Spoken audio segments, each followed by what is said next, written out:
Bismillahirrahmanirrahim. Alhamdulillah rabbil alamin. Wassalatu wassalamu ala asyrafil anbiya wal mursalin sayyidina wa maulana Muhammadin wa ala alihi wa sahbihi ajma'in, amma ba'd. Alhamdulillah, hari ini kita masih bisa lagi hadir di majelis ta'lim kita, mengikuti pengajian rutin kita berkat taufik dan hidayah daripada Allah Subhanahu wa taala.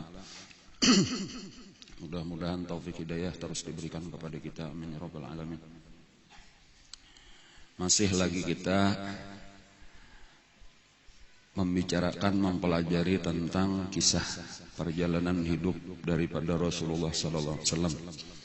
Yang tujuannya itu bukan sekadar kisah untuk diketahui, tetapi kisah untuk diambil pelajaran. Gambaran daripada sejarah hidup Rasulullah seluruhnya itu adalah pelajaran untuk dicontoh di dalam kehidupan kita. Walaupun zamannya berbeda-beda lah, artinya antara satu zaman dengan zaman lain, antara zaman Nabi lawan zaman sahabat, zaman tabi'in, tabi'in sampai ke kita lain-lain. Tetapi intisarinya itu kurang lebih aja. Jadi memang secara zahir kada persis, tetapi intisarinya ngaranna itulah. Isinya yang utama dah kurang lebih aja. Jadi disitulah kenapa maka kita penting untuk mempelajari kisah Rasulullah supaya kayaknya kita kawa mengambil pelajaran, walaupun pelajaran itu karena penerapannya disesuaikan lawan keadaan kita, termasuk keadaan zaman kita. Jadi kada persis kayak keadaan Nabi, tetapi itu diambil hikmahnya, pelajaran dari kisah Nabi. Dan kayak itu berlangsung terus sampai hari ini, sampai hari kiamat. Itulah arti laqad kana lakum fi Rasulillahi uswatun hasanah.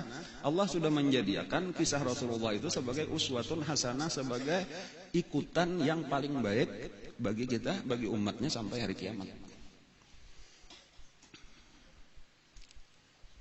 Jadi kalau misal telah di antara pengalaman kita di Sokumpul Bahari, karena ada satu peristiwa apa-apa atau satu kejadian ya yang terjadi. Itu rajin berulang-ulang, ulun beberapa kali mendengar guru itu bepandir. Ujar guru kata-kata sidin nang ulun ingat tuh ini. Film Bahari juga aja sidin. Film Bahari juga diputar ulang. Artinya kejadian ini sebenarnya sudah pernah dialami oleh Rasulullah Bahari itu. Dan tahu kayak apa Rasulullah menghadapi keadaan-keadaan gitu. Misalnya sidin difitnah orang misalnya aja. Itu kata-kata sidin. Jadi lalu tenang beliau menghadapi gitu, fitnahan yang luar biasa misalnya. Oh ini film Bahari juga. Artinya apa? Bahari Nabi difitnah orang juga. Lalu Nabi tenang. Kada menanggapi apa-apa, biarkan anjing menggonggong, kapilah tetap berlalu. Nah nyaman jadinya karena kita sudah tahu Nabi Bahari kayak itu juga, dan Nabi menghadapinya kayak ini. Lalu turutilah kayak itu. Walaupun lain kisahnya. Atau ketika orang-orang di lingkungan kita ada nang berkepala dua. Karena kita kena baik, karena kalau lain macam-macam pandiran tah. Sampai karena kita kabarnya, oh ini film Bahari juga. Mulai Bahari kayak itu ajaran Nabi. Guru biasa dibacakan sidin tuh alon, ayat-ayatnya dibacakan sidin tah. Ujar guru masih minal a'rabi munafiqun wa min ahlil madinati maradu 'alan nifaq la ta'lamuhum nahnu na'lamuhum sanu'adzibuhum marratain. Mulai Bahari mengenai munafik itu ada. Jadi kata-kata kita mengira artinya lingkungan kita ini berataan sama lawan kita. Di hadapan kita berataan pas kayak kita, tetapi ada tak nang kada katuju lawan kita. Tapi berjauh kada akon. Itu sabaharian film Bahari juga. Tadi dibaca kisah Syekh Saman, ya walaupun hari ini kita kada secara khusus mahawal Syekh Saman Al-Madani itulah ya, cuma sekadar ya mungkin pertama tadi dibacakan qasidahnya, dan di tengah-tengah kita membaca manaqib ini mungkin ada sedikit disinggung-singgung tentang Syekh Saman, dan boleh jadi kena kita tutup dengan tahlil supaya tahu empat memperingati mahawal Syekh Saman juga. Walaupun secara khusus tadi sudah malam Jumat. Sing ngajak ada di Saru Barataan. Kalau ada Bemayuan 4.000 wah menyediakan habis saya lah 4.000 habis lah. Yang parak habis aja parak. Ada sabungkus 2 bungkus kalau lagi-lagian nyata. Jadi berarti sekitar 4.000 orangnya kurang 2 modelnya. Togin banyak nang piring kada begitu lagi di rumah tuh piring kawanan.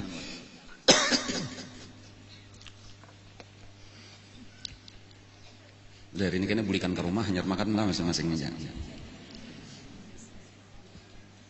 Di antaranya perkataan Syekh Saman telah di dalam menakibnya ujar Syekh Saman lawan murid-muridnya, janganlah kalian mungkir kepadaku sebagaimana kebanyakan ahli Madinah mungkir kepadaku. Itu sepotong aja dulu kata-kata Syekh Saman Al-Madani. Napa artinya tuh kata-kata itu? Artinya di zaman Syekh Saman itu kebanyakan orang Madinah itu memusuhi lawan Syekh Saman. Namun kita wahin itu ribuan orangnya bilang mahawan Syekh Saman, apalagi mendengar menyembelih sapi sekian kok misalnya tanya Allah. Di zaman kita wahin kayak inilah kita zaman bemulutan kita memuji-muji Rasulullah. Zaman bahari itu lain tuh keadaannya tuh. Jadi kayak itulah setiap wali-wali Allah Ta'ala tak. Jadi kada perlu bingung kenapa bacaan guru tadi film bahari juga.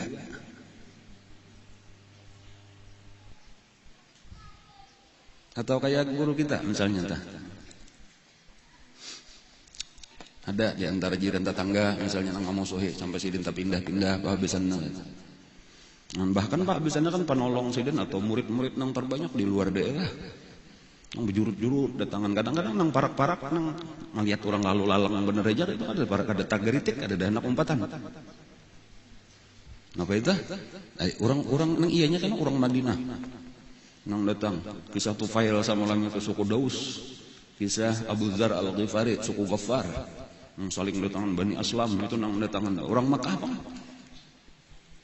Dan nang iyanya kan orang Madinah, orang Yasrib. Padahal nang iyanya aturannya seorang ampunnya, ampun. Ya maka ya itulah sudah ta. Allah maulah kisah kayak itu lawan Rasulullah, kayak itulah karena tu wali-wali Allah nang terjadi di setiap zaman. Kan jadi Syekh Saman sedih kada sedih lagi tuh biasa aja sudah ujar jaka bahasa ini ujar Syekh Saman film bahari juga diputar kembali. Nah, walaupun akhirnya ini nang penting tuh. Wa kana haqqan 'alaina nasrul mu'minin, itu janji Allah. Pasti akan ditolong orang beriman itu pasti menang. Tetapi pertolongan itu harus melalui dulu perjuangan berat, perjuangan panjang. Jadi kadang nang beleluan saya itu jadi kalau kita lihat kenapa maka kesakitan demi kesakitan ditimpa kepada orang Islam maka kada ada pertolongan belum sabar lagi. Jadi kayak itulah nang dialami sama kayak itulah juga karena generasi-generasi berikutnya termasuk generasi kita ini. Tinggal kita ini lah di dalam sejarah nang di zaman kita ini bagian sejarah kita, tetapi kita berkaca bercermin kepada sejarah Rasulullah. Seandainya tuh di zaman Rasulullah kita ini sekarang ini di bagian nang mana? Di bagian orang kafir nang menantang Rasulullah kah? Di bagian orang munafik nang pinanya aja kah? Atau di bagian orang beriman nang serius kita mengorbankan waktu kita, tenaga kita, harta kita, perhatian kita kesan agama Allah ini? Ya kayak itu aja kisahnya, teman kita bagi 3 tadi ya 3 kelompok itulah di zaman Nabi, kayak itulah 3 kelompok itulah di zaman Syekh Saman, 3 kelompok itulah di zaman guru kita, 3 kelompok itulah di zaman kita. Tinggal kita hendak jadi orang munafik kah, hendak jadi orang kafir kah, hendak jadi orang beriman nang bujur-bujur berjuang bersama Rasulullah. Dan kayaknya kayak itulah karena di akhirat wa kuntum azwajan salasah, karena kita bagi 3 itulah. Dan di mana kita berada di zaman kita disitulah karena kita dikumpulkan. Jadi bahasa kita tuh karena tak kumpul lawan Rasulullah kah di situ, tak kumpul lawan Abu Jahal kah, tak kumpul lawan siapa ngarannya Abdullah bin Ubay bin Salul. Munafik tuh. Kayaknya kisahnya di Madinah itu. Adapun kesakitan perjuangan tadi itu sudah biasa aja itu, dan memang kayak itulah dialami oleh barataan pengikut Rasulullah. Kesakitan itu dialami. Nabinya sakit, pengikutnya barataan mengalami kesakitan. Cuman yang penting tadi apa? Sabar. Jadi kesakitan itu mulai di fisik, di harta, apa secara mental, ngaruhnya di teror, macam-macam.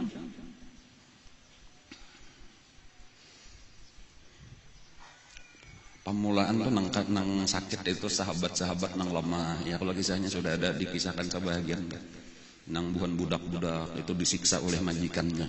Budaknya masuk Islam, majikannya kafir, disiksalah budaknya kan.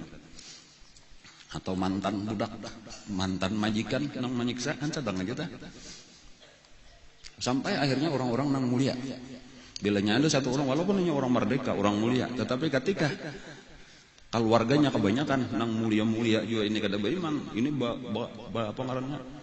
Bakompak lah keluarganya ini untuk menyiksa seorang juga tadi. Sayyidina Utsman bin Affan misalnya sedang orang mulia itu disiksa oleh keluarga daripada Sayyidina Utsman bin Affan.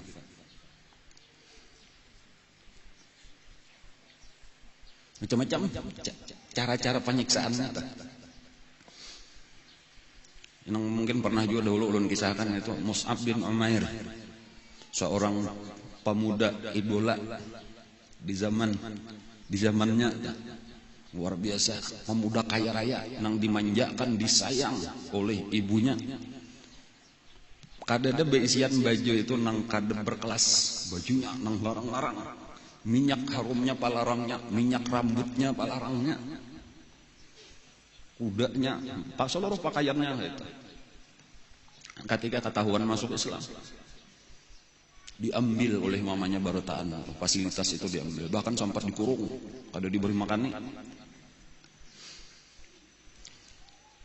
Tetapi yang penting kita perhatikan dah, kada ada urusan lawan itu dah, kada peduli. Ketika iman itu sudah masuk, nah ini contoh orang-orang beriman itu kada ada urusan lawan harta dah. Karena memang disinilah diantaranya pelajaran yang paling penting daripada Rasulullah. Pendidikan utama Rasulullah itu pendidikan iman. Pendidikan iman. Jadi artinya ketika kita sudah percaya dengan nang gaib, arti iman itu bahwa akhirat itu lebih baik daripada dunia. Dan kita harus rela untuk mengorbankan dunia kita ini untuk mendapatkan akhirat, lalu ringanlah jadinya. Ada apa lagi dunia ini dia kada dapat kita tuh karena kita mengharapkan akhirat. Jadi kada ada urusan dunia sama sekali. Napa balasannya surga ya Rasulullah itu aja lagi. Nampak kesakitan kami nih, napa balasannya surga. Nampak itu kada apa-apa. Ini membadai aja tuh, surga itu luar biasa. Dan cuma masalahnya iman.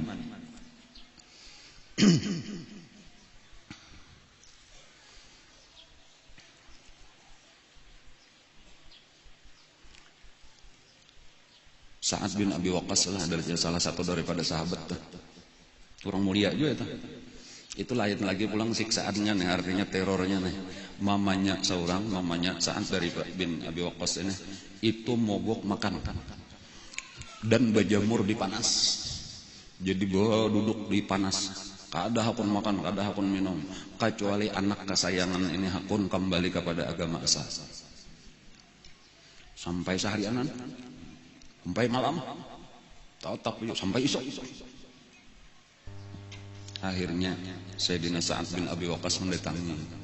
Sudah lama ma seandainya pian beisian nyawa 100. Ujar Sa'ad bin Abi Waqqas, pian beisian nyawa 100. Lalu mati tunggal butingan di hadapan mata ulun, tetap ulun kada hakun berpindah agama. Tetap ulun kada hakun meninggalkan agama Islam. Tasarapian aja lagi, hendak balapar silakan, hendak berjamur silakan, ulun kada peduli. Akhirnya melihat kekerasan anak ini tadi, seorang lapar benar juga sudah menyerah, kalah. Cuma itu contohnya tadi. Ada Sayyidina Bilal tadi disiksa nang luar biasa itu. Di antara yang paling sakit siksaan itu Khabbab, pengarangnya adalah Khabbab ibnu Arat. Khabbab itu paling berat siksaan di antara seluruh orang-orang yang disiksa itu Khabbab. Khabbab itu budak. Bagawi ditugasakan majikannya bibinian. Ditugasakan di pandai besi. Jadi ada beisian pandai besi. Panitikan lah, gitu lah. Ampun majikannya deh. Jadi itulah nang ulah pedang, ulah pisau, ulah macam-macam alat-alat nah.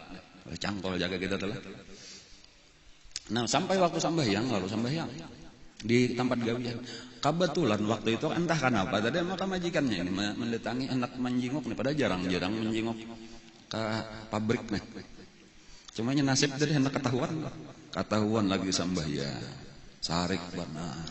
Lalu langsung saat itu juga disuruh kembali untuk menyembah patung Lata dan Uzza, kafir dengan agama Islam.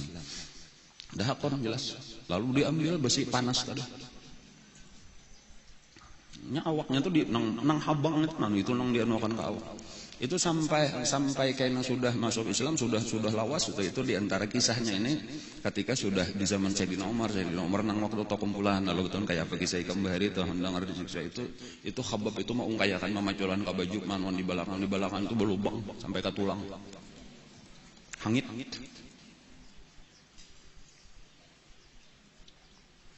Cuma kayak itu tadi kadang-kadang ada peduli apa tadi mati kenapa?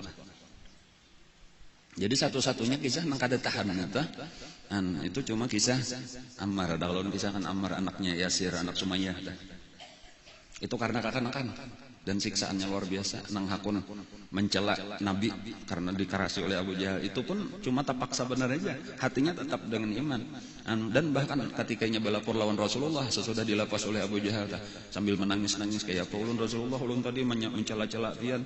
Padahal terpaksa benar aja karena ulun kada tahan lagi siksaan luar biasa. Nah lalu turun ayat Allah nang menjawabkan illa man ukriha wa qalbuhu mutmainnun bil iman. Itu kada apa-apa. Orang nang murtad secara zahir tetapi hatinya tetap dengan iman karena dipaksa benar aja.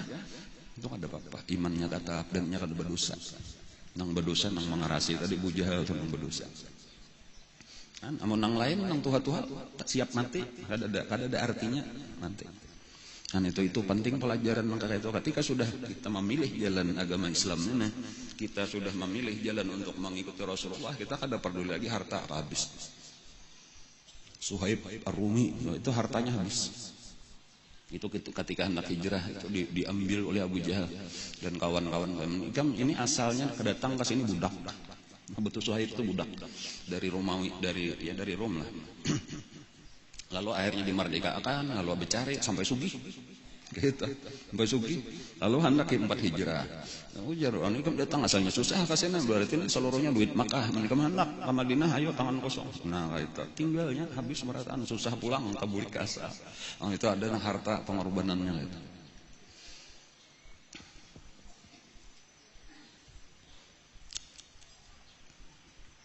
Nah, ketika sudah satu pelajaran pulang nang penting, nang bagus di situ. Ketika orang-orang Makkah orang-orang Islam itu di dalam keadaan lemah, itu Allah Ta'ala menurunkan ayat. Nang isinya itu memandahkan bahwa bumi Allah Ta'ala itu luas.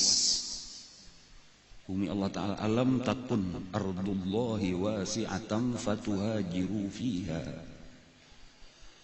Ketika kita menderita kesakitan, itu bukan berarti kita harus pasrah, harus bertahan melawan kata kawah, berarti sudah nasib rasakan. Masih ada alternatif.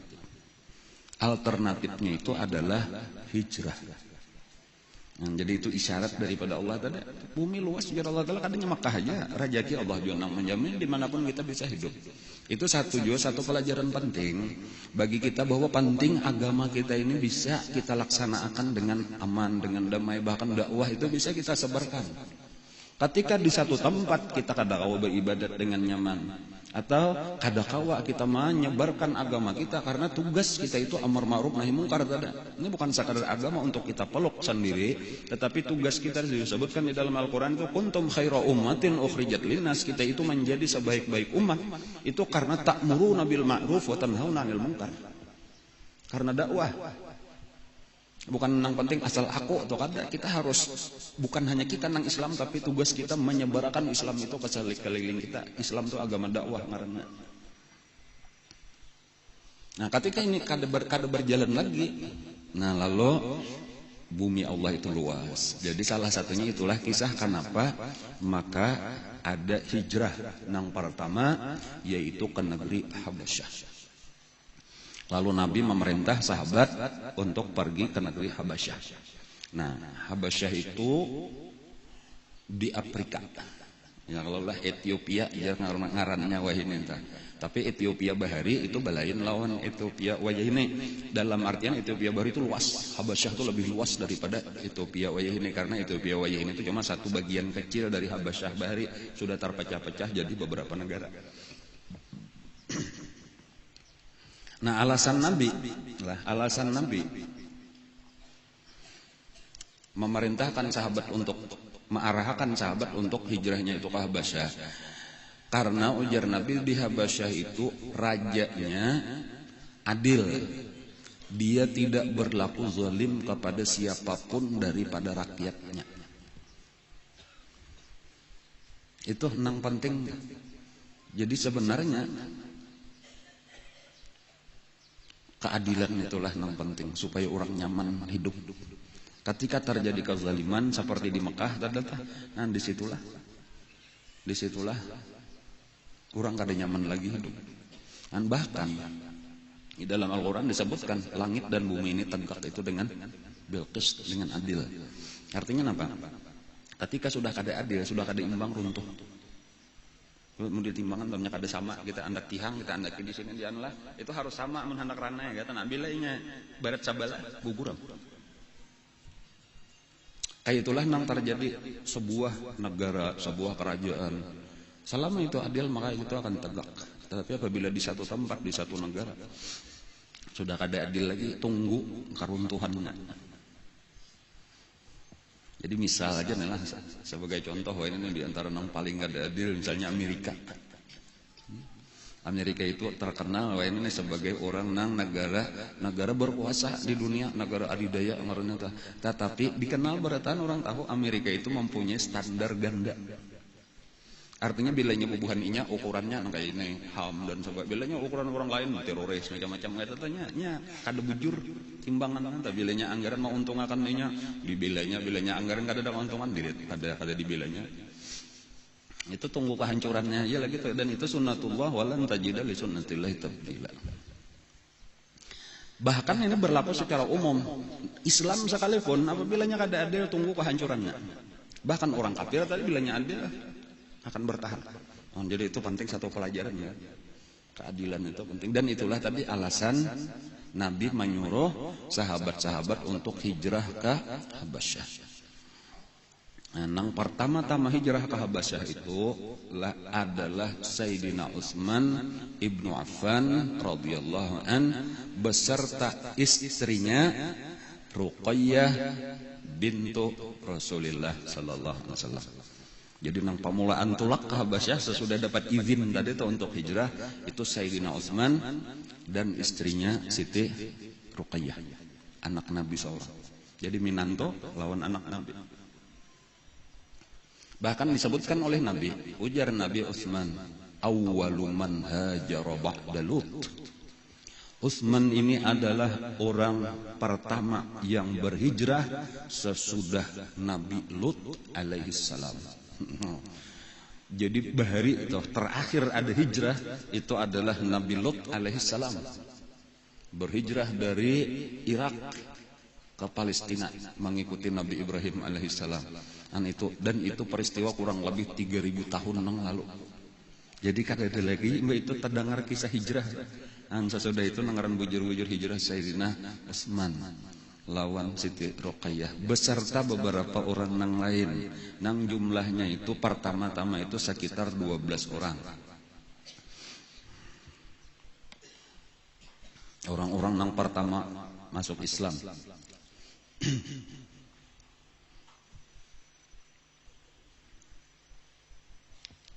Ada Abu Salamah lawan Ummu Salamah, ngaranna juga berdua laki bini juga itu iya tak kakawanan Sayyidina Utsman tadi. Abu Salamah lawan Ummu Salamah. Ummu Salamah itu ya Hindun ngarannya binti Utbah, itu karena jadi bini Nabi.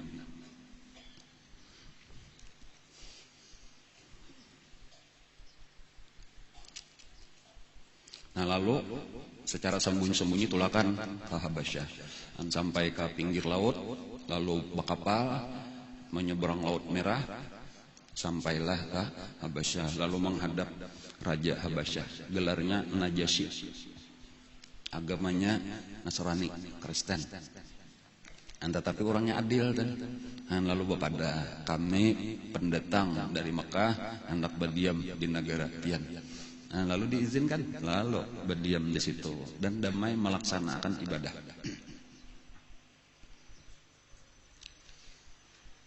Sementara Nabi tetap bertahan dengan dakwah karena masih mengharap lagi orang-orang Mekah akan beriman. Terus Nabi berdakwah. Dan walaupun kesakitan semakin berat dirasakan oleh Nabi.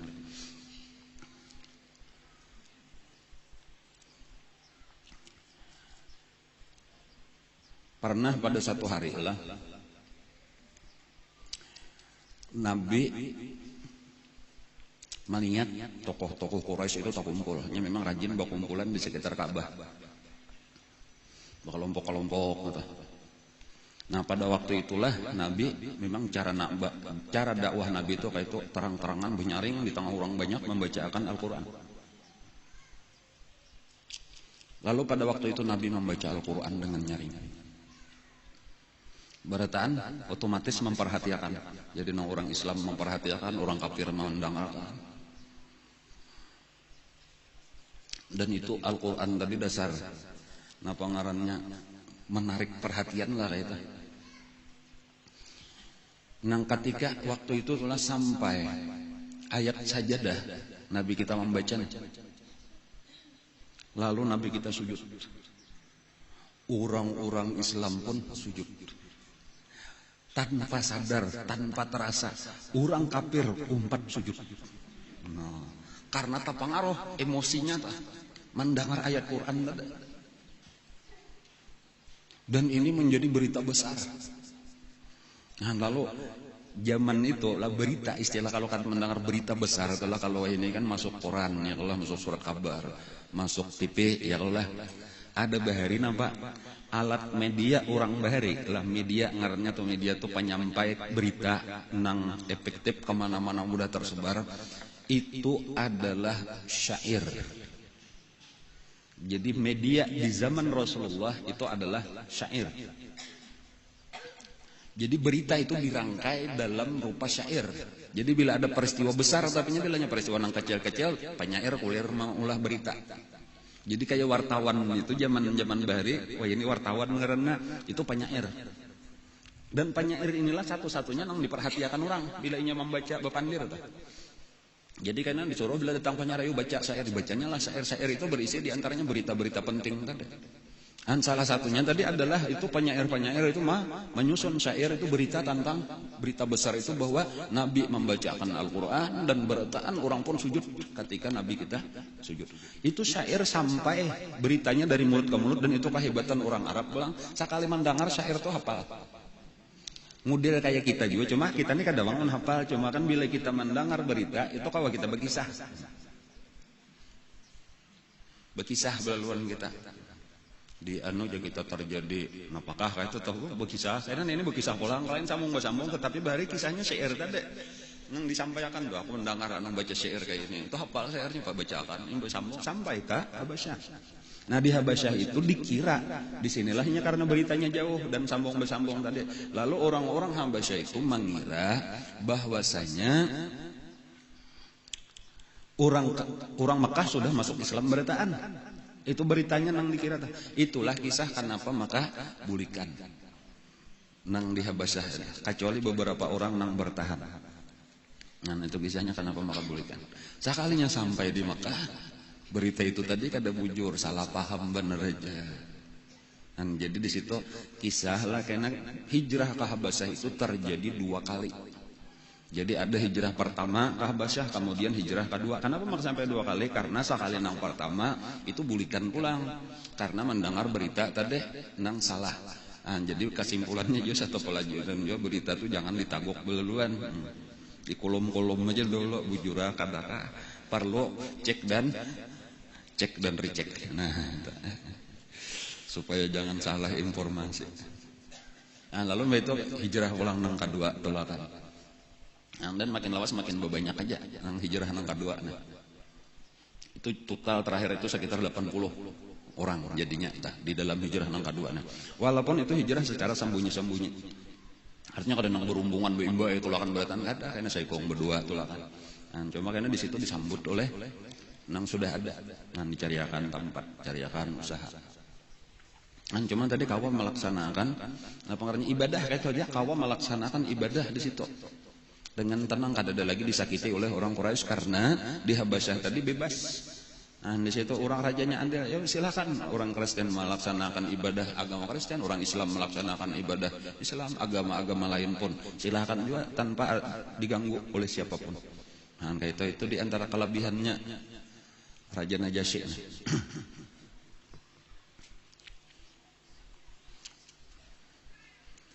Orang ini berita ini sampai juga adalah bahwa di Habasyah itu tadi orang Islam sudah makin berbanyak aja. Jumlahnya sudah sekitar 80. Sampai juga pulang ini katalinga Abu Jahal dan kawan-kawannya. Lalu mereka mengkhawatirkan kalau karena sampai Islam itu tersebar luas di Habasyah. Ini yang ditakutkan dan itu memang kayak itulah kisahnya dah, bahwa Islam ini kada mungkin bisa berkembang di Mekah. Terlalu berat. Jadi mesti kayaknya keluar dari Mekah. Dari luar inilah akan menyerang kembali ke Mekah. Satu-satunya jalan itu, dan itu orang kafir sudah membaca amunnya kada kayak itu kada kawa menguasai kita ini kekerasannya.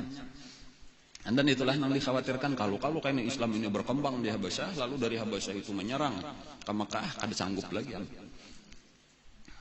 Karena sudah pernah terjadi, mungkin masih ingat di awal-awal dulu kisah bahwa pernah Yaman itu dikuasai oleh tentara Habasyah ketika Raja Najasyi mengirim pasukan berapa ribu itu, kepalanya Riyadh, ngarannya didampingi oleh Abraha, akhirnya Yaman dikuasai. Dan itu berkelanjutan, Yaman itu berapa generasi dikuasai oleh Habasyah itu, sampai akhirnya bisa dilepaskan itu ketika ada seorang daripada keturunan raja-raja Yaman nang terdahulu itu minta pertolongan lawan Persia. Tetapi sedihnya ditolong oleh Raja Persia, diserang dari Yaman, kalah. Apa ngarannya kalah tentara Habasyah, sekalinya malah dijajah pulang oleh Persia. Jadi sakitnya tak dua kali, bahkan lebih jahat model kayak Indonesia. Dijajah oleh Belanda, minta tolong lawan Jepang, ditolong oleh Jepang, diusir Belanda, hanya dijajah pulang oleh Jepang, sekalinya Jepang kajam pada Belanda. Napa ngarannya? Film Bahari juga.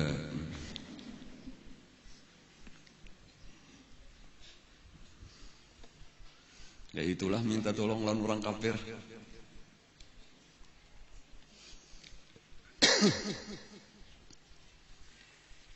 Jadi bagus minta tolong lawan Allah Ta'ala aja, itu tuh pelajarannya, minta tolong lawan Allah Ta'ala aja.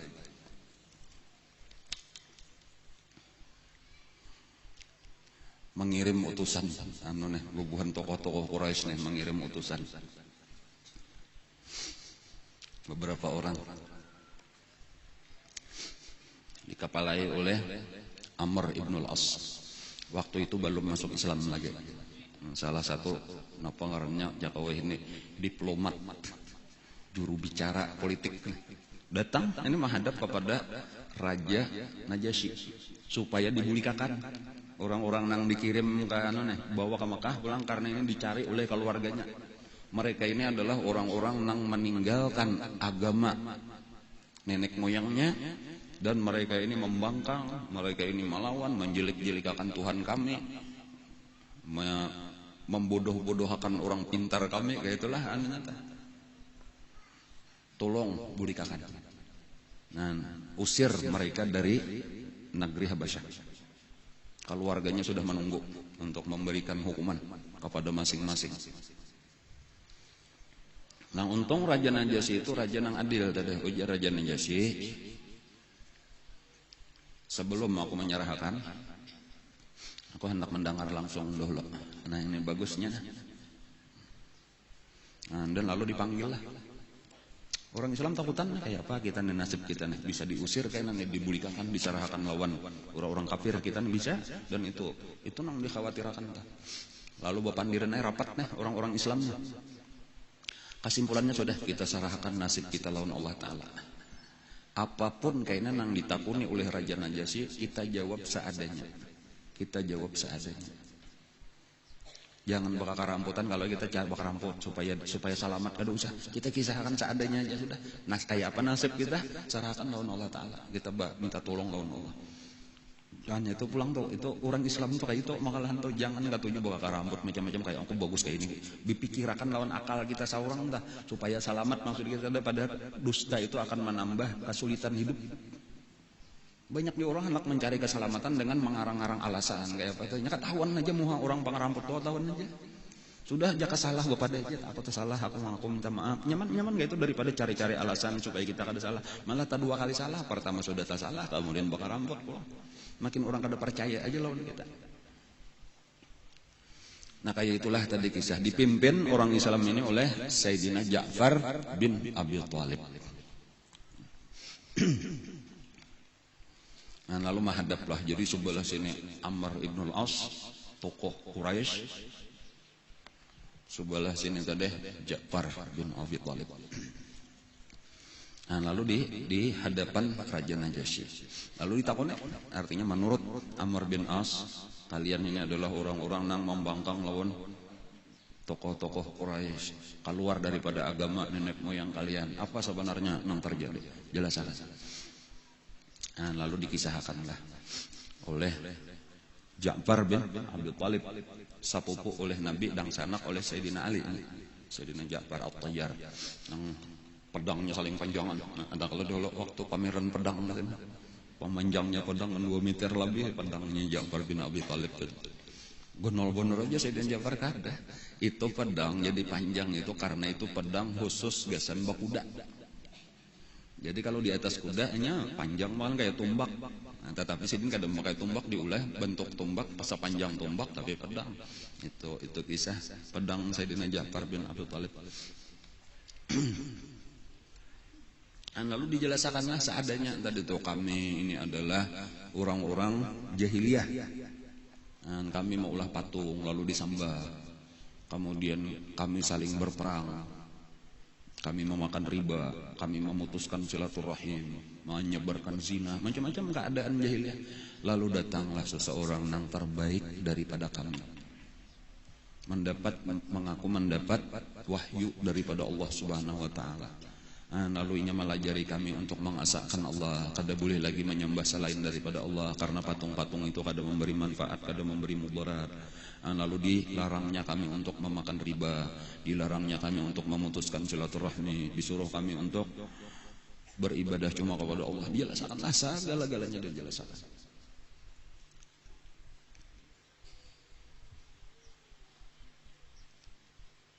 Lalu ujar Najasyi, adalah ikam membawa Quran yang diturunkan ada ujar Sayyidina Ja'far bin Abi Thalib, coba pang bacakan. Dan maka dikeluarkanlah satu sahifah lalu dibacakan di hadapan Najasyi. Nah, Najasyi ini orang yang alim, jadi selain raja alim tentang agama Nasrani. Jadi ilmu tentang agama Nasrani itu dikuasai.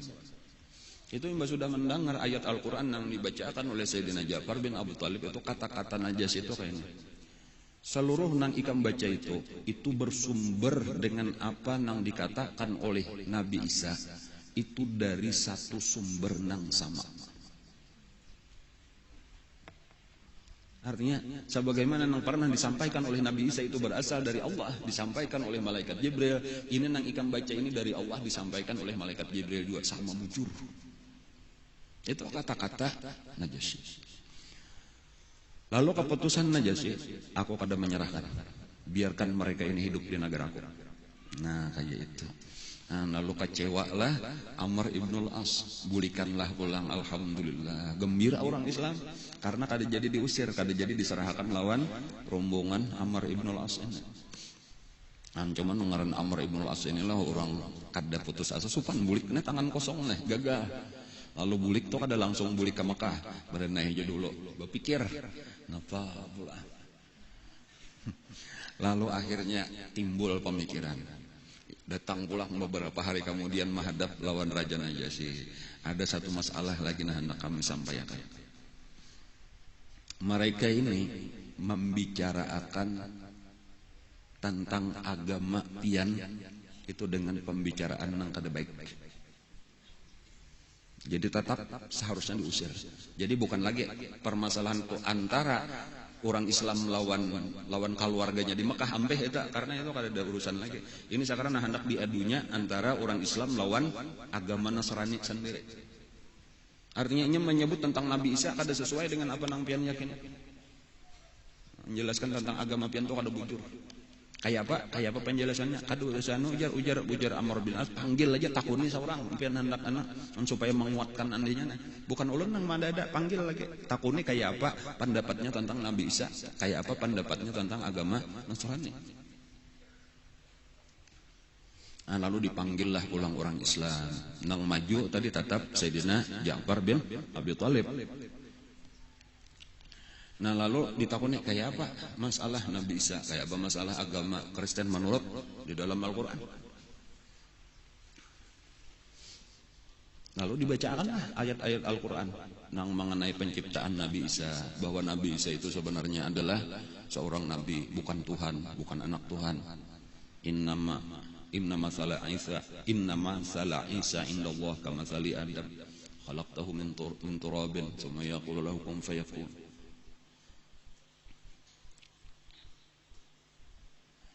Raja Najasyi ini tahu pulang dah. Jadi bukan seluruh orang Nasrani itu sama keyakinannya.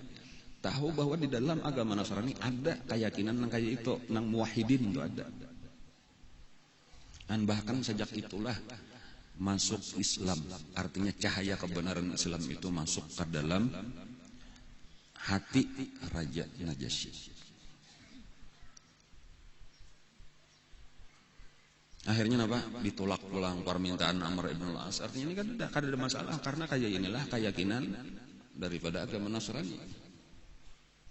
Lalu buliklah dengan kecewa dan kada ada jalan lagi, buliklah ke Makkah, walhasil diplomasi gagal. Nah kayak itu aja. Dan di antara keajaiban yang seterusnya itu dipanggil pulang karena ngarannya Ja'far bin Abi Thalib, lalu mengucap 2 kalimat syahadatlah Raja Najasyi masuk Islam. Tetapi masuk Islamnya secara sembunyi-sembunyi, kada wani terang-terangan.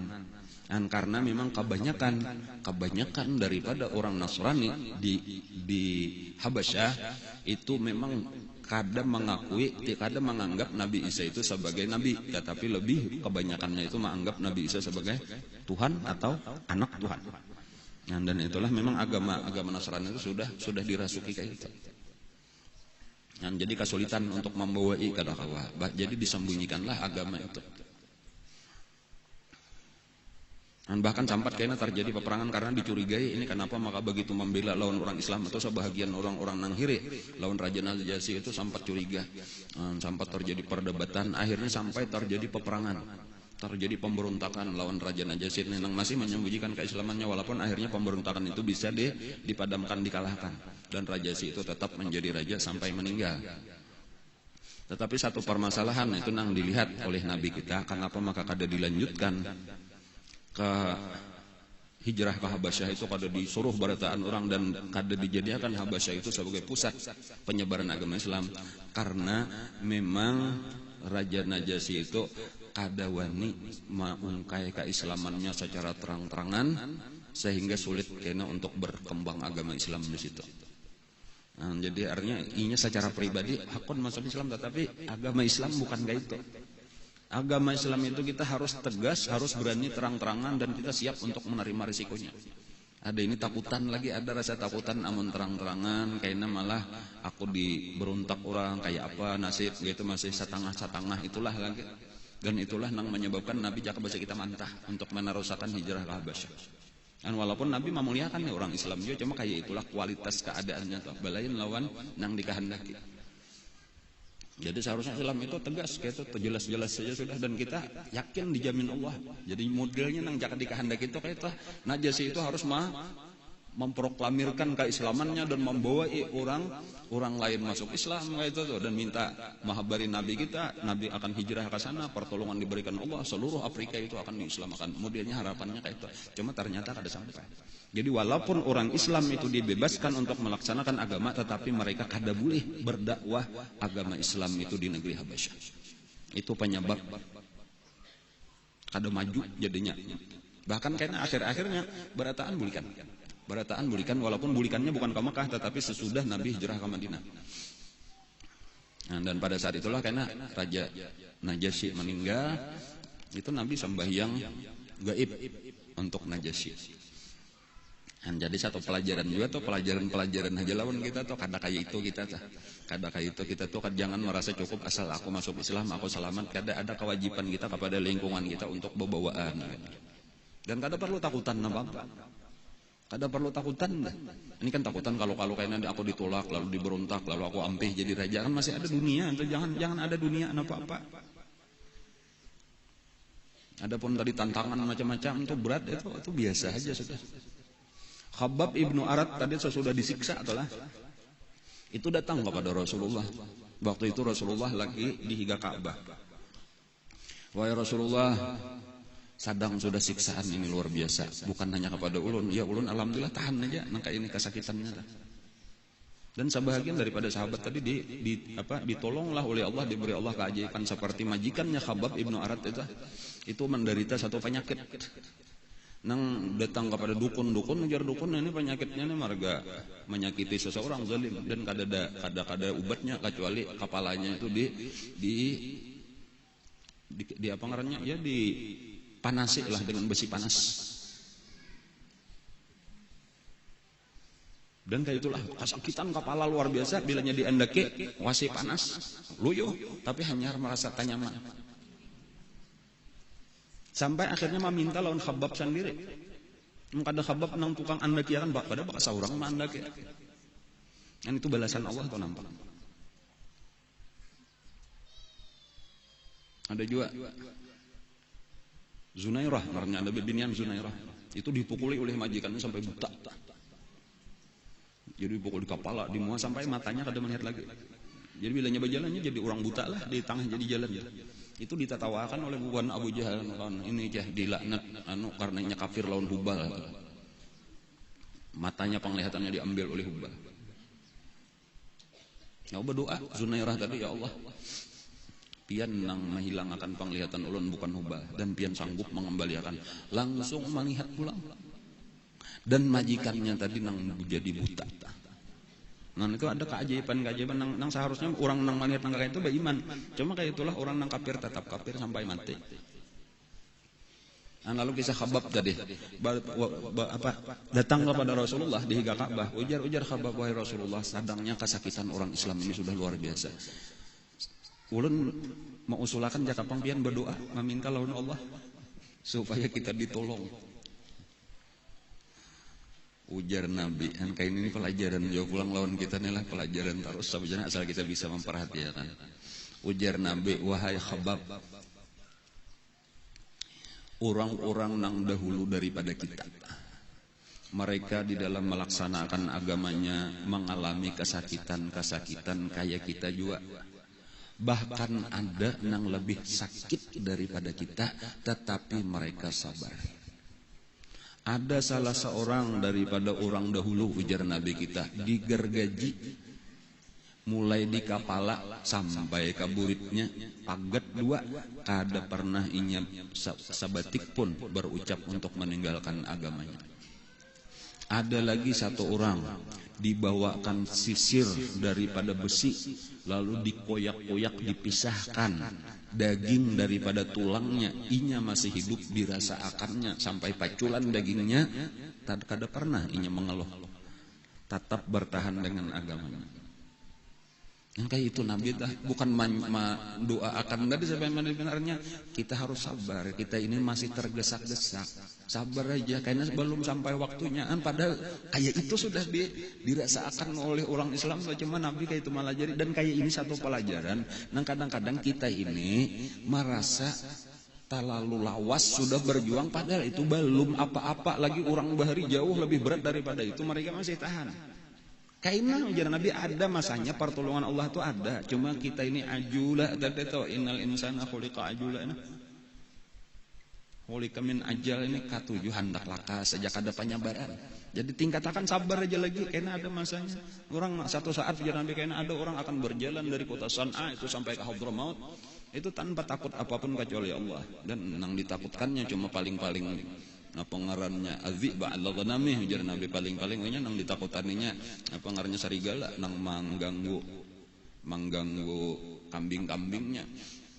Artinya aman karena ada masanya orang Islam tuh ada gangguan apa-apa di dalam laksan cuma belum lagi. Apa hasibtum an taqulu apa hasiban nas ayaqulu amanna wa hum la yuftanun. Apakah manusia mengira bahwa mereka itu cukup dengan berkata kami beriman padahal mereka tidak diuji? Walaqad fatanna alladzina min qablihim, sungguh kami telah menguji orang-orang sebelum mereka. Masathumul ba'sa wad-dharra, telah menimpa akan mereka itu kesakitan, bahaya, kemudaratan. Wa zulzilu, dan mereka itu diguncang sehabis-habis guncang. Artinya luar biasa kesakitan. Hatta yaqula ar-rasul walladzina amanu ma'ahu mata nasrullah, sampai nabinya dan orang-orang beriman yang bersertanya berkata mata nasrullah, kapan pertolongan Allah? Ala inna nasrullahi qarib, ketahuilah bahwasanya pertolongan Allah itu dekat. Jadi di antara hikmahnya kan apa? Maka kada langsung saya itu ini supaya semakin berat perjuangan kita, semakin tinggi derajat kita di sisi Allah. Nabi Musa misal sebagai contoh inilah film baharinya lagi dah. Walaupun film kita tuh nang ianya Rasulullah, tetapi Rasulullah itu diberi Allah kisah nabi-nabi di dalam Al-Qur'an itu linusabbita bihi fuadak. Allah Ta'ala mengisahkan kisah nabi-nabi itu untuk menguatkan hati nabi kita di dalam perjuangan, karena itu contoh. Jadi lalu salah satu contoh daripada perjuangan nabi nang dahulu itu adalah Nabi Musa alaihissalam itu berjuang dengan musuhnya Nabi Musa sendiri ngarannya Fir'aun. Itu luar biasa, Fir'aun itu menyembelih anak lalakian, ya kalaulah membiarkan hidup anak bibinian, macam-macam kesakitan dari Fir'aun. Sampai akhirnya Nabi Musa lawan Nabi Harun itu berdoa kepada Allah minta pertolongan supaya dimenangkan orang beriman, dan dijawab oleh Allah Ta'ala, laqad ujibat da'watukuma fastaqima, sekarang aku kabulkan permintaan engkau, istiqamahlah, tetaplah ikam berjuang, akan datang kemenangan. Itu ujar ulama tuh antara laqad ujibat da'watukuma itu sampai ditenggelamkannya Fir'aun itu 40 tahun. Dan padahal sudah di padang Allah, ikam akan aku tolong, ikam pasti menang, Fir'aun pasti kalah, itu sudah jauh, cuma tunggu, sabar, akan datang masanya. Wah apa, sekalinya 40 tahun kemudian hanyar tenggelam Fir'aun, hanyar terbukti itu janji Allah. Jadi ada seorang hanyar 1 tahun 2 tahun misalnya, lalu belum ada pertolongan, terus saja berjuang. Di sini ketahuan orang nang bujur lawan nang kada, orang nang kada bujur putus asa lalu mundur, enggak ini para jadi. Nah inilah orang-orang gagal karena. Jadi kayak itulah kita perjuangan, jangan ada pernah berhenti, jangan ada putus asa, jangan bermandak kecuali mati. Nah itu aja sudah.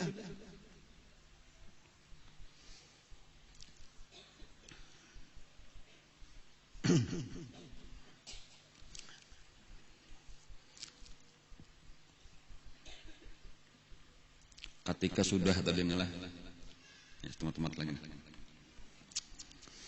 Ketika sudah macam-macam cara inilah dilaksanakan, ada berhasil untuk menghentikan dakwah, nah, macam-macam segala macam cara nang terpikir tuh dilaksanakan. Apa aja, benar pandiran pulang, kumpulan pulang, bukan kafir Quraisy nih, napa pulang kita ini gagal maning.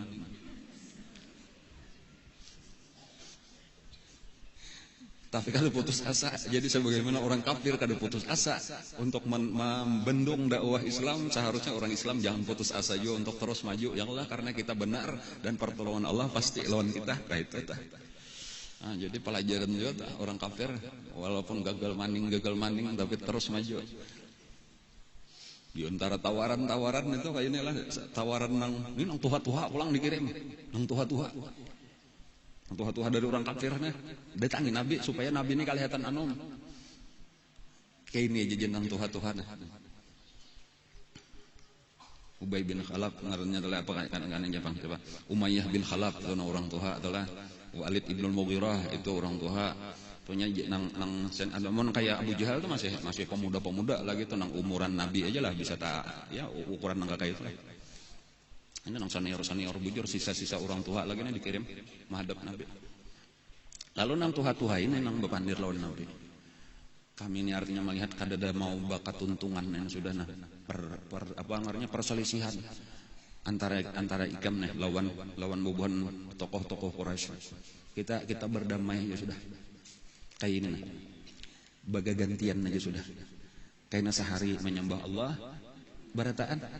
Kayaknya Ikam pulang sehari menyembah patung. Nah, jadi damai sudah orang Islam. Jadi seandainya nang bujur itu agama Ikam, maka kami pun tak umpat jo bujur karena kami biasa jo menyembah Tuhan Ikam. Tapi seandainya kami bujur, Ikam pun umpat jo nang bujur karena Ikam bahanuhanu menyembah jo Tuhan kami. Nah, itu diantara tawarannya bukan nang tuha-tuha tadi kayak gitu. Janabi kata, kayak ini pulang tegas Nabi kata. Ada Janabi. Nah kayak ini aja. Ai saminggu kami menyembah Tuhan Ikam sehari. Nah kami bakal aja atau kayak itu di dalam saminggu itu sehari aja. Ikam umpat hari Minggu. Beisukan. Misal. Sisanya kami umpat menyembah Allah aja, kita tinggalkan kadang kita peduli patung-patung itu cuma kayaknya beisukan sekali seminggu lah. Hari apakah kita tetap akan ayo sama-sama kita menyembah Lata, Uzza, Manat, Suwa, Hubal, nah apa tadi Isaf, Nailah ya kalau ngaran-ngaran patungnya nah. Ada aja nabe. Kayaknya aja pulang jawab panggilan pulang lalu menghadap pulang nang Tuhan. Kayaknya aja nah. Sabulan sekali barang. Ayo sabulanan 29 hari kami umpat menyembah Tuhan Ikam. Sama-sama kita sembahyangan kayak Ikam. Tapi kan bila sabulan sehari tadi ada hari tanggal 1 kah. Salah jur gajian. Sama-sama lah kita hari besar kita sabulan sekali. Ada aja nabe. Akhirnya ini nah akun nang kami ngarenang Tuhan ini bakal aja lo na anom nah. Ini pahabisan benar sudah nah. Kami siap untuk menyembah Tuhan Ikam selama 1 tahun penuh, kecuali sehari kita sama-sama menyembah Tuhan kami. Kan sadengnya kalau kami bakalah. Siapa nang lama, siapa nang karas, sabujuran entah kami ya Ikam kah? Kan sadengnya kalau nalah. Coba kami barang aja 1 Januari kah diendak tanggal berapa kah kayak itu tasareka menjelage kita tetap akan itu hari kita bersama-sama menyembah patung, sisanya kita menyembah Allah aja 1 tahunan. Kayak apa ya? Di sini ketahuan siapa nang sabujurnya hendak baik tuh buhan kami ya, buhan Ikam kah?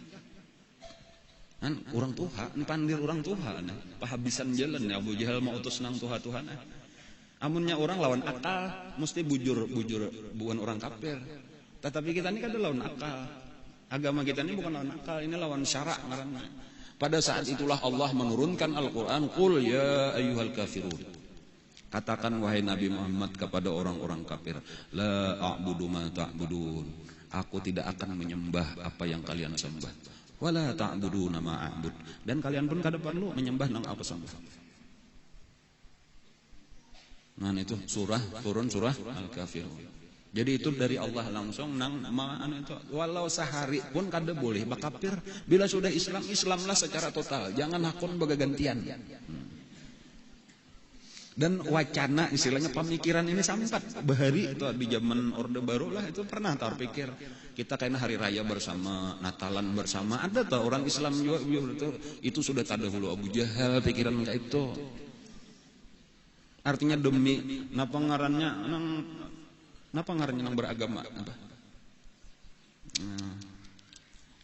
Nang kesatuan kita umat beragama se Indonesia nih ada nang kayak itu tuh wacana ngarannya pemikiran ya walaupun langsung ditantang Bang oleh orang Islam enggak ada bahari hendak Natal bersama kayaknya ada Lebaran bersama kayaknya ada Nyepi bersama apakah lagi ngarannya Waisak bersama ya kalau lah kayak itu gesan apa itu walau 1 tahun sekali kada usah. Udah orang agama orang juga lakum dinukum babesannya waliyadin. Agama ikam jangan dicampur-campur. Ini bukan masalah budaya benar aja, ini masalah agama, masalah akidah. Kada kawa dicampur-campur kayak itu. Nah, jadi tegas kalau sudah urusan kayak ini kada kawa. Jadi bukan masalah pengarasan kada, ini memang peraturan agama. Kada kawa ditawar-tawar, ini masalah menyembah nang lain kada boleh sama sekali. Jangankan sehari sadetik kada boleh. Kafir kita, murtad kita. Namun aku menyembah patung walau sehari di dalam 1 tahun. Kan gitu tadi. Jadi walhasil apa? Gagal maning.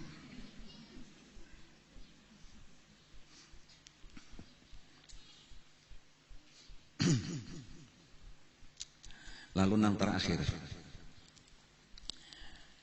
ketika mereka ini kada kawal lagi segala cara, dan mereka melihat bahwa Nabi kita ini kada kawal di apa-apa karena dilindungi, nang melindungi itu sudah sepakat waktu itu sudah.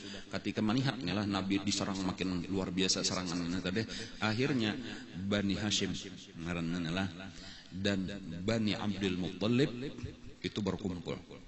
Nang Islamnya lawan nang kafirnya. Kecuali Saikung nang kada hakun 4 rapat. Ngarannya Abu Lahab. Abu Lahab keluar daripada rombongan. Lalu rapatnya apa? Bagaimanapun juga nang ngaran bubuhan kita, walaupun sebahagian seagama sebagian kada, kita bela dengan nyawa sekalipun. Itu kesepakatan kita. Nah, dan ini kebulatan tekad daripada Bani Hashim, Bani Abdul Muttalib ini tahabar. Bahwa artinya tetap nang kayak apapun, bahkan termasuk orang kafir daripada Bani Hashim, Bani Abdul Muttalib itu siap untuk membela Nabi kita di dalam dakwahnya. Walaupun mereka kada mau empat ya. Ini ngarnya karena kasukuan meneraja rasa suku, persatuan, papadaan bakula, nah rasa kerabat ini benar. Nah, ketika sudah sampai itu berarti kita kada kawal lagi jar Abu Jahal. Abu Jahalnya lain bubuhan Bani Hashim, Bani Muttalib lain dari Bani Makhzum. Lalu nang paling memusuhi agama Islam ini memang dasar Abu Jahal ini, utak segala-galanya itu Abu Jahal. Jadi Abu Jahal ini lah nang berpikir pulang memutar otak nih kayak apa pula. Lalu dikumpulkanlah di Darun Nadwa. Macam-macam usul. Ini kita sudah sama-sama mendengar ujar Abu Jahal berita terakhir bahwasanya Bani Hashim, Bani Muttalib ini sudah bersepakat untuk membela mati-matian apapun yang terjadi, walau mereka tahu kada sepakat lawan ajaran agamanya, tetapi atas dasar kekeluargaan mereka siap mati untuk membela Muhammad dengan dakwahnya. Dan ini kada bisa dibiarkan. Apa yang harus kita lakukan? Itu.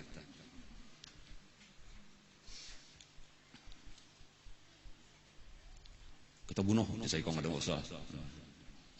Ujar Abu Jahalnya dibunuh sama aja lawan berperang. Ada lagi yang mengusulkan kita usir dari Mekah. Makin diusir kayaknya mencari apa ngaranna, mencari penduduk lain kayaknya bisa lebih besar, kita kada kau mengontrol lagi karena serangnya Mekah. Walhasil pahabisannya kada ada lagi usul macam-macam sudah kada diterima. Pahabisannya kada ada ikam aja sudah Abu Jahal, napa usul ikam soal? Kayaknya ujar Abu Jahal sudah saya pikir-pikir secara mendalam, saya kaji, saya telaah. Satu-satunya cara kita boikot seluruh Bani Hashim dan Bani Muttalib dan siapapun yang mendukung. Maksudnya diboikot apa? Jangan kita juali makanan, jangan kita berhubungan, jangan dipandiri, jangan hakun kawin, punya macam-macam. Jadi segala macam jangan ada lagi, kita putus hubungan kita sampai mereka merasakan kesulitan hidup di Mekah.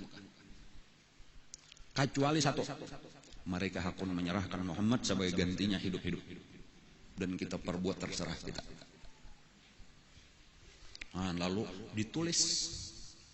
Itu kesepakatan tadi tuh. Ditulis, dilarang. Dan ini disepakati oleh berataan tadi tuh. Nang hadir pada waktu itu, nang hadir di Darun Nadwa itu menyepakati. Lalu ditulis. Kepada seluruh orang Quraisy dilarang berhubungan dengan Bani Hashim dan Bani Muttalib mulai saat ini sampai waktu tidak terbatas. Kada boleh menjual apapun kepada mereka, tidak boleh membeli apapun daripada mereka, tidak boleh kawin atau dikawini oleh mereka. Nah, peraturan-peraturan itu ditulis di atas kertas, di atas apa ngarannya kulit binatang. Yang ada kertas dan ditempel di dalam Ka'bah. Nah, lalu diumumkanlah itu pemboikotan tadi, dan ini kesakitan yang paling besar diderita oleh kaum muslimin di Mekah. Dan ini berlangsung selama 3 tahun. Jadi mulai tahun ke-7, jadi ini berarti kisahnya sudah mulai memasuki tahun ke-7, 8, 9 sampai awal 10. Jadi 7 ke 8 setahun yang lelah, 8 ke 9, 9 10. 3 tahun itu luar biasa kesakitan. Ya mungkin kada terasa belaluan di awal-awal makanan masih banyak aja lagi. Nah, tapi karena makin awas makin sakit, makin awas makin sakit. Sampai di puncaknya itu di akhir tahun ketiga itu sudah luar biasa, kelaparan luar biasa. Dan disinilah Abu Talib walaupun kada masuk Islam, tetapi sudah berjanji tadi harus paling sayang penglawan kemana-mana, membela sampai mati lawan Rasulullah. Dan lalu Abu Talib itu membawai seluruh keluarga Bani Hashim dan Bani Abdul Muttalib tadi untuk berkumpul. Artinya memang asalnya orang Islam tapi pisah-pisah. Nang keluarga ini kita berkumpul aja sudah. Supaya kita saling bantu-membantu orang lain. Kada ada lagi nang membantu kita, kada ada lagi nang mengawani kita, kada ada lagi nang hakun berhubungan dengan kita. Kita papadaan inilah supaya kita berkumpul. Dan lalu dicari satu tempat. Nah, ada satu lapangan di antara gunung di belakang Jabal Abi Qubais. Situ ada lagi gunung apakah ngarannya tah? Bubuhan Ajat lah ngarannya situ tah. Di situlah ngarannya Syi'ib Abi Talib. Kelihatan aja kalau pian misal duduk di Maulid Nabi itu kelihatan aja mah ampah ke belakang situ, bahkan situ itu ada terowongan kaluweh ini situ bila masuk ke situ bis, terowongan terminal bis di situ bis menuju Mina. Nah, kalau orang datang di Mina ke situ karena parkirnya tadi situlah ngarannya Syi'ib Abi Talib sampai di ngarani Syi'ib Abi Talib. Kampung Abu Talib.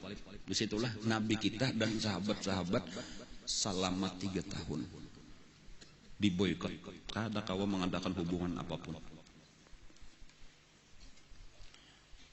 Sampai mengalami kelaparan luar biasa, tangisan kakanakan nang halus-halus kada jakanya orang nang beisian hati itu.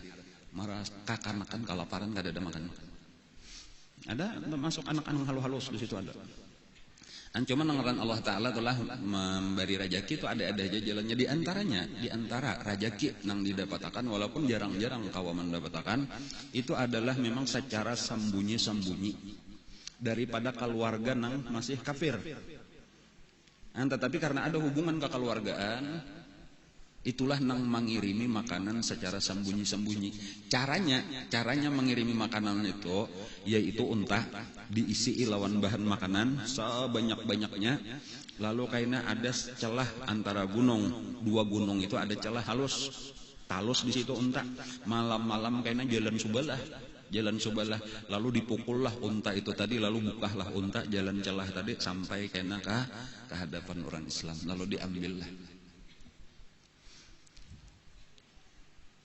Salah satu daripada nang mengirim makanan itu tadi, nang rajin mengirim makanan itu adalah kemanakan daripada Siti Khadijah.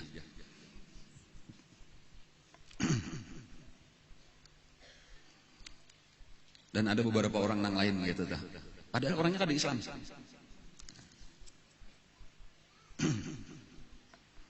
Cumanya nengaran rajaki atau Sayyidina Hamzah, kadang-kadang Sayyidina Hamzah empat di situ juga, walaupun ini sebagai tokoh gimana kada kawan apa-apa lagi juga, ini memang sudah peraturan Abu Jahal tadi dan tokoh-tokoh Quraisy kada boleh berhubungan.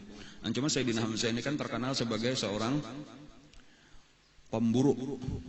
Gawian ceden atau mulai bahari itu katuju berburu. Inilah nang rajin bececarian binatang. Jadi bahan hanuju jarang-jarang gitu, apalagi kan banyak orang ini. Dan dapat binatang dimakani bersama. Sampai akhirnya nang di tahun ketiga itu mereka itu cuma kawa memakan daun-daun karing. Daun-daun pohon ada nang karing itu nang dimakan. Sampai kisahnya itulah di antara kesakitan yang luar biasa itu laki-laki itu merandam tongkat. Biasa tongkat itu direndam supaya lama gasan dimakan. Angka itu sahabat Nabi itu kesakitannya. Ada seorang sahabat berkisah itu. Pada satu malam aku kelaparan. Lalu bakami, hendak benar bakami malam, lalu bakami. Biasa kan lain bunyi bakami di pasir. Pasir kalau telah bakami di pasir itu rasak langsung kami. Ada ini bunyi kana sesuatu kayak itu bunyi menggerak lah nggak banyak kami nih. Pokoknya ini mengenai sesuatu benda kayak itu aja tuh. Lain bukan hanya pasir, berarti ada sesuatu di bawah pasir. Jadi tambus pasir kadang bunyi kami itu aja. Itu lalu ditabuk tanah tadi pasir dikikih. Maka kami seorang nah. Cuma ada benda balik lihatan gagawayan apa ini? Sakalinya bekas kulit binatang sudah mati. Jadi kering. Lalu kami basuh. Kami jarang kami makan. Kulit bangkai dalam keadaan darurat. Anaknya sakadar kita hendak membayangkan banyak kesakitan yang dialami oleh Rasulullah. Dan itu tadi berlangsung selama 3 tahun. Dan kecuali sesudah 3 tahun karena ada pertolongan Allah Ta'ala sehingga mereka keluar. Tetapi ketika sudah sampai 3 tahun keluar itu bukan berarti selesai. Ini baru tahun ke-10 Hijriah. Jadi masih ada lagi perjuangan Nabi di Mekah itu selama 3 tahun. Berikutnya sebelum hijrah ke Madinah. Insyaallah yang akan datang pulang kita sambung. Cuma sebelum kita tutup kita bertahlil dulu lah, terutama untuk Syekh Saman. Kemudian ada salah satu keluarga kita juga yang hanyar meninggal besokan ini tadi. Insyaallah untuk pengajian bibinian hari Minggu ini kada ada pray. Jadi nang ulun perayakan eta insyaallah mulai hari Rabu. Pray hari apa ngarannya hari Rabu itu hari Arafah. Kemudian hari Kamis hari raya kira-kira lah. Hari Jumat pun libur juga, malam Jumat hari Jumat libur, hari Sabtu sampai malam Minggu libur. Masih tasyrik. Kemudian insyaallah hari Minggu nang akan datang itu tetap kita pengajian. Nah. Jadi kada ada pray bibinian. Kada apa-apa juga lah.